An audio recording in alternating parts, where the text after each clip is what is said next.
दोस्तों, आज के वीडियो में जिस एक्ट्रेस की बात करने जा रही हूँ वह 70 और 80 के दशक की सबसे महंगी एक्ट्रेस की लिस्ट में शुमार थी।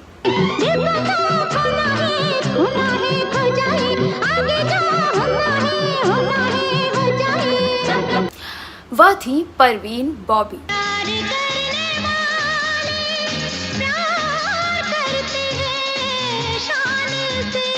जिसने अपने करियर की शुरुआत बतौर मॉडल की थी, लेकिन जल्द ही उन्हें फिल्मों में ब्रेक मिल गया।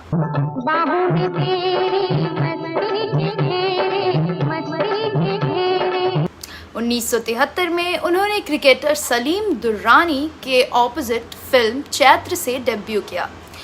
फिल्म फ्लॉप रही, लेकिन परवीन बॉबी का चेहरा और खूबसूरती लोगों की आंखों में बस गई।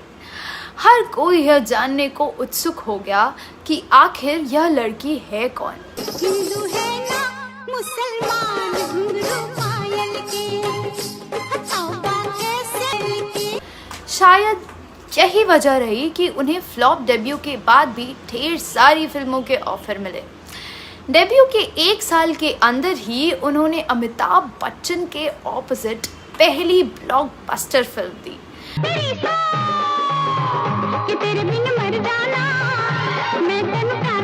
डेब्यू के 2-3 साल के अंदर ही उन्होंने इतनी ख्याति पाली कि वह टाइम मैगजीन के कवर पर फीचर हुई। टाइम मैगजीन के कवर पर नजर आने वाली वह बॉलीवुड की पहली स्टार रही। परवीन बॉबी का स्टारडम और जादू हर निर्माता निर्देशक के लिए, हर हीरो के लिए बढ़कर बोल रहा था। परवीन बॉबी ऐसी एक्ट्रेस रहीं जिन्होंने अमिताभ बच्चन, शशि कपूर, धर्मेंद्र, राजेश खन्ना, विनोद खन्ना और ऋषि कपूर, फिरोज खान जैसे उस समय के लीड एक्टर के साथ काम किया। परवीन ने जब हिंदी फिल्म इंडस्ट्री में कदम रखा, तब तक फिल्मों में भारतीय नारी को मर्यादा में रहने वाली स्त्री के रूप में पेश किया जाता था, मगर फिल्म दीवार से उन्होंने हिंदी सिनेमा की परिभाषा ही बदल दी। उन्होंने परंपरा से हटकर इस फिल्म में एक ऐसी बोल्ड अभिनेत्री का किरदार निभाया जो सीक्रेट शराब पीती है और लिव इन रिलेशनशिप बनाने से परहेज नहीं करती। इस फिल्म के बाद से ही परवीन को देसी सिल्वर स्क्रीन पर विदेशी चेहरे के तौर पर देखा जाने लगा। परवीन बॉबी ने कभी शादी नहीं की, लेकिन शादीशुदा मर्दों के साथ उनके संबंध काफ़ी चर्चा में रहे। डैनी डेंजोग्पा, महेश भट्ट, अमिताभ बच्चन और कबीर बेदी के साथ उनके संबंधों के बारे में आज भी बातें की जाती हैं। 80 के दशक तक सब कुछ ठीक चल रहा था, लेकिन 1983 में परवीन को न जाने क्या हुआ कि वह अचानक गायब हो गई। ऐसी अफवाहें उड़ी कि हो सकता है परवीन भी अंडरवर्ल्ड के चक्कर में फंस गई हो।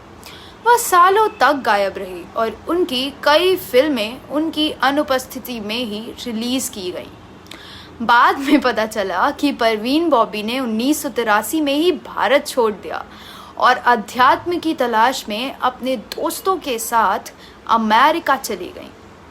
उस वक्त परवीन बॉबी का करियर ऊंचाइयों पर था। इस दौरान उन्होंने कई देशों की यात्रा की। 1984 में जब परवीन को न्यूयॉर्क के एक एयरपोर्ट पर रोका गया, तो उस वक्त उनका बर्ताव बदला बदला सा महसूस हुआ। बताया जाता है कि बॉलीवुड की वो सुपरस्टार जो अपनी बोल्डनेस और सुंदरता के लिए जानी जाती थी, उन्हें न्यूयॉर्क के जेफ के एयरपोर्ट से पुलिस शरीर पर बेड़ियां डालकर पागल खाने ले गए। कुछ पहचान पत्र ना दिखा पाने की वजह से परवीन बानो को कई दिनों तक मानसिक रूप से बीमार लोगों के साथ एक अस्पताल में रखा गया था। 1989 में परवीन वापस मुंबई आ गई, लेकिन तब तक वह पूरी तरह से बदल चुकी थी। उनका वज़न काफ़ी बढ़ गया था और वह पहले के मुकाबले मोटी भी हो गई थी। ऐसा कहा जाता है कि परवीन को सिजोफ्रेनिया था। यह इस मानसिक रोग की शिकार कब और कैसे हुई, यह आज तक नहीं मालूम चल पाया। पर ऐसा कहा जाता है कि दौलत और शोहरत के बावजूद परवीन अंदर से काफ़ी अकेली थी और शायद यही उनके मानसिक रोग की वजह बनी। हालांकि परवीन ने कभी भी इसे स्वीकार नहीं किया और वह फिल्म इंडस्ट्री पर ही आरोप लगाती रही कि उनके साथ इंडस्ट्री से जुड़े लोग षड्यंत्र रच रहे हैं और उनकी छवि खराब करने की कोशिश कर रहे हैं। वक्त के साथ परवीन बॉबी की हालत ऐसी हो गई थी कि अगर कोई पत्रकार या मीडिया कर्मी उनका इंटरव्यू लेने जाता तो वह दूर भागती या फिर उनसे अपना खाना और पानी टेस्ट करने के लिए कहती। परवीन के मन में यह शक बैठ गया था कि कोई उन्हें जान से मारना चाहता है। उन्हें यह तक शक बैठ गया था कि उनके मेकअप में भी जहर है और इससे उनकी स्किन छिल जाएगी, खूबसूरती चली जाएगी। परवीन के अंदर मारे जाने का डर इस कदर बैठ गया था कि अपने आखिरी 4 सालों में परवीन बॉबी लगभग हर फ़ोन कॉल को रिकॉर्ड करने लगी थी। जो भी उन्हें फ़ोन करता उसे पहले वह बताती कि उसके फ़ोन को सर्विलांस पर रखा गया है। परवीन के मन में यह डर बैठ गया था कि कोई उन्हें मारना चाहता है। कुछ समय बाद तो परवीन को लगने लगा था कि उनकी कार में बम रखा गया है। वह ऐसी आवाज़ तक से डर जाती थी, यहाँ तक कि अपने को स्टार अमिताभ बच्चन को भी वह अपने लिए खतरा मानने लगी थी। परवीन को लगता था कि अमिताभ बच्चन उन्हें मारना चाहते हैं। परवीन की ऐसी स्थिति देखकर उन्हें कमरे में ही बंद रखा जाने लगा। उन्हें मीडिया और पब्लिक की नज़रों से दूर रखना पड़ा। परवीन बॉबी की ज़िंदगी में अब अकेलापन और भी बढ़ता जा रहा था। फिल्म इंडस्ट्री से उन्होंने खुद को काट लिया था, लेकिन 1973 से 1992 के बीच वह अखबारों से लेकर मैगजीन तक के लिए लिखती रही। मुंबई के अपने घर में वह अकेली रहती थी। किसी का कोई आना जाना नहीं था।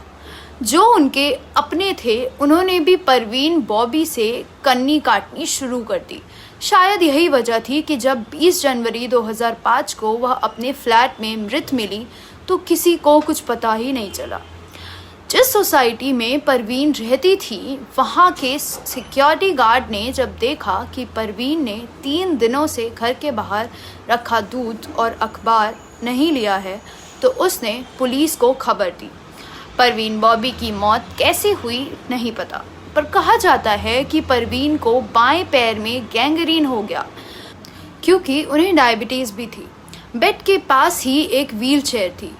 कपड़े, दवाइयाँ, पेंटिंग यानी कमरे का हर सामान तितर बितर पड़ा था।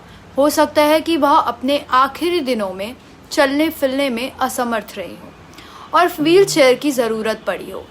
पोस्टमार्टम हुआ तो पता चला कि परवीन ने 3 दिन से कुछ नहीं खाया था, बस शराब पी और दवाइयाँ खाई।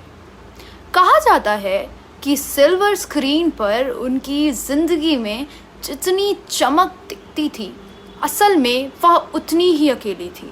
हालांकि वह अपनी लव लाइफ को लेकर अक्सर चर्चा में रही।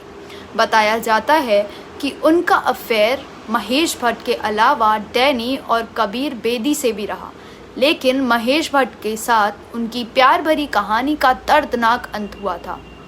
परवीन उस समय अपने करियर के चरम पर थी जब महेश भट्ट से उन्हें प्यार हो गया था। इससे पहले उनका अफेयर कबीर बेदी के साथ था।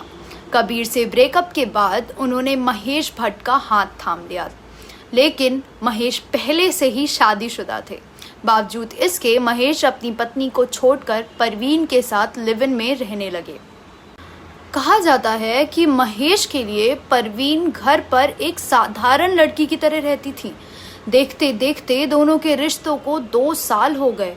1979 में महेश भट्ट को अचानक एक ऐसी सच्चाई का पता चला जिससे उनके होश उड़ गए। एक दिन महेश जब घर लौटे तो उन्होंने देखा कि परवीन फिल्म का कॉस्ट्यूम पहने घर के एक कोने में बैठी है। उनके हाथ में चाकू था। महेश को देखते हुए परवीन ने उन्हें चुप रहने का इशारा दिया। इसके बाद परवीन ने कहा, बात मत करो, कमरे में कोई है, वो मुझे मारने की कोशिश कर रहे हैं। बताया जाता है कि पहली बार परवीन ने ऐसा कुछ किया था जिससे महेश बुरी तरह डर गए थे। उन्होंने परवीन का यह रूप पहले कभी नहीं देखा था। इस घटना के बाद से परवीन अक्सर ही ऐसी हरकतें करने लगी। डॉक्टरों को दिखाने के कुछ दिन बाद पता चला कि उन्हें सिजोफ्रेनिया है। यह एक मानसिक बीमारी है। परवीन का वजन काफ़ी बढ़ गया था और उन्होंने अपनी खूबसूरती खो दी थी। उधर डॉक्टरों के पास उन्हें इलेक्ट्रिक शॉक देने के अलावा कोई विकल्प नहीं बचा था। तभी महेश पर भी कई तरह के आरोप लगने लगे। लोगों का कहना था कि महेश परवीन का इस्तेमाल करते हैं, अपने फ़ायदे के लिए परवीन के स्टारडम और रुतबे का इस्तेमाल करते हैं और अब वह उन्हें ठीक नहीं होने देना चाहते। जब परवीन बॉबी की हालत बहुत ख़राब हो गई तब एक रात महेश भट्ट आधी रात में ही परवीन के घर से निकल गए। परवीन ने उन्हें रोकना चाहा, आधे कपड़ों में ही वह सड़क पर दौड़ती रहीं, लेकिन महेश नहीं रुके। कहा जाता है कि ग्लैमर की ज़िंदगी जीने वाली परवीन का आखिरी वक्त अंधेरे, तन्हाई और अवसाद में गुजरा। 20 जनवरी 2005 को उनकी मौत हो गई थी, लेकिन उनका शव 22 जनवरी को उनके फ्लैट से निकाला गया। परवीन बॉबी ने आत्महत्या की थी या उनकी मौत हुई थी, ये आज तक कोई नहीं जान पाया। तो दोस्तों, यह है चमकती दुनिया की सच्चाई। आप इस बारे में क्या कहना चाहते हैं? कमेंट बॉक्स में ज़रूर बताएं। तो दोस्तों, यह वीडियो कैसा लगा ज़रूर बताएं। परवीन बॉबी के बारे में आपके पास कोई और जानकारी हो तो हमसे अवश्य शेयर करें। अगले वीडियो में मैं फिर फिल्मों, गीतों और फिल्मी हस्तियों के बारे में जानी अनजानी जानकारियाँ लेकर हाजिर हो जाऊंगी। तब तक के लिए नमस्कार।